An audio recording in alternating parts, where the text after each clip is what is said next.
Welcome back to the Mountain Man Medical YouTube channel. Thanks for hanging out. Today we're going to take a look at how to pack your own neck wound. I did a video a little while ago about an officer body cam footage that I reviewed where it shows this officer get stabbed in the neck by a suspect. And that kind of got me thinking a little bit about how I'm always telling people that they need to learn how to self-apply a tourniquet, but I'm not telling people how to pack their own wounds. And that's a little bit more difficult, and I've never seen a method for how to do that. So I started thinking about how I might do that if I was in a bad situation, and this is what I came up with. Now, this is nothing official. This is just kind of something I'm screwing around with. So if you've got a better way of doing it, you need to make sure that you drop a link down in the description down below and kind of share that information with the rest of us so that we can all get better trained up on how to do this. Tourniquets don't fix everything, and you might get injured in your neck or in your armpit or your groin where bleeding can be very severe, but you cannot control it with a tourniquet because it just won't work there. So you need to learn how to pack wounds, and if you don't know how to do that, I just did a video last week where I showed how to pack a wound with kaido gauze. So if you haven't checked that out, make sure you go and look at that first so that all of this will make a little more sense to you. But before we get into that, go ahead and hit a like and subscribe. That's a free way to support my channel. Helps me to keep these videos coming out to you. And if you turn on the bell icon, that'll notify you every time I drop a new video so you don't miss out on any of this information. And share this video with someone that you love. Maybe they can get something out of this and maybe it'll save their life someday. So without further ado, let's hop into this video and see how we can pack our own neck wound and then use our shirt to apply a pressure dressing. I started thinking a little bit about how I might pack my own neck wound, and to be able to do that, you need to be able to get at least 3 minutes of direct pressure on top of that wound to make sure that you get a tenacious clot. That blood clot is important because what it does is it plugs up the end of that artery and helps you to control the bleeding even better. So we want that tenacious clot, but be able to do that, we have to put direct pressure on the wound for at least 3 minutes. In the video I did of that officer that gets stabbed in the neck, one of the things that I recommended is that he could go and find a tree branch because he's in a wooded area, and he can find that tree branch and then just basically, you got to find one that's, you know, the right height. But if he gets underneath of it, he can put his neck into that tree branch and stand up into it. And then that will help to get that direct pressure that he's going to need, because he's not going to be able to do it with just his own arm or his own hand, especially if you're weak from blood loss. So it's probably not going to be a great method for you. So if you don't have access to like a tree branch or a ledge on a building, or maybe a banister on a staircase, something like that, that you can get direct pressure on it, how are you going to be able to get direct pressure if you don't have one of those? It's not going to work for everyone. You need to have a long sleeve shirt. The sleeves need to be able to wrap around you.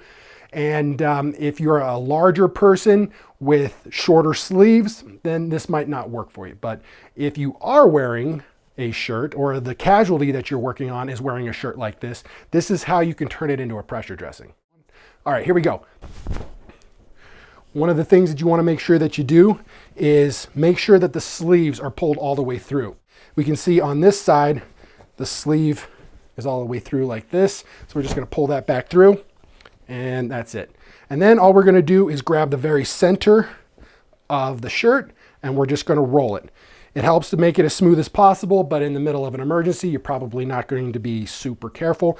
But just take a little time, a couple of seconds, and get it rolled up into, you've got this nice flat strap. And this is what we're going to have. You have the nice flat strap, and then on either end, we've got our sleeves.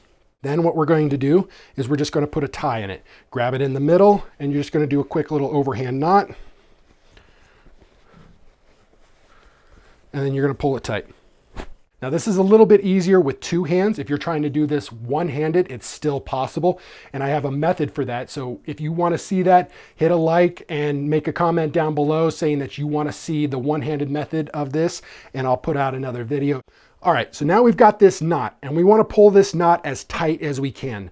The more firm that this knot is, and the smaller it is, the smaller the surface area that it's going to apply pressure. So more pressure is going to be placed over the wound, and that's what we want. So you want to pull this nice and tight as you can get it, and as centered as possible. Then if I'm packing this side of my neck, I'm going to swing this around. And then I'm just going to tie a little knot here. I ratchet it down. Then I can use my teeth to hold on to one end of the sleeve while I pull with the other to get it even tighter. We want this as tight as we can get it. There we go. Now, if possible, it's a good idea to put another knot in here, but you might not be able to do it depending on how long your sleeves are. But if you can, give it a shot and then just try to pull that knot nice and tight too.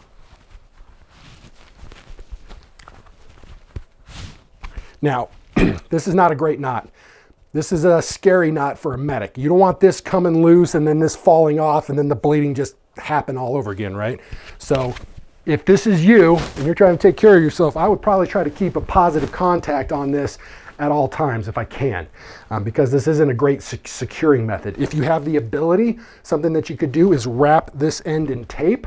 That might help to make it more stable, but the end all, you're just going to have to hold on to it if you can. You're going to want to swing the knot around so that this knot is as on top of the artery or that bleeder that as you can get. And then all you need to do to get extra pressure on the wound is you're just going to drop this elbow. And what that's going to do is pull this knot nice and tight into that bleeder and provide that 3 minutes of direct pressure that we need. You don't look super cool when you're doing this, but you're alive, and that's what counts. All right, guys, that's all I got for you. I appreciate you checking this out. This is a little technique that I've been working on. It's not perfect yet, but I think it works. I'm not eager to try it out and see how good it works, but I think that this is a good method. This is a good way of getting a pressure dressing on your neck wound after you've packed your own wound. And don't get me wrong, you're going to need to pack your own wound, and it's going to hurt. But you're just going to have to grin and bear it, you know, kind of grit your teeth and get after it. Get a little rage in you and just pack that wound nice and tight. Get it as full of that gauze as you possibly can.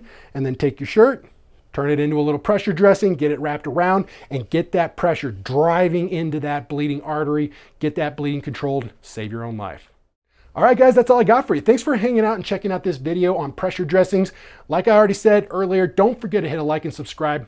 Free way to support the channel. It helps me a ton. If you want to help me out and also get yourself a fantastic, good quality trauma kit, head over to mountainmanmedical.com or check the links down in the description down below and check out our Yellowstone and Wind River trauma kits. Be ready for whatever the mountain throws at you. I'll catch you guys in the next one.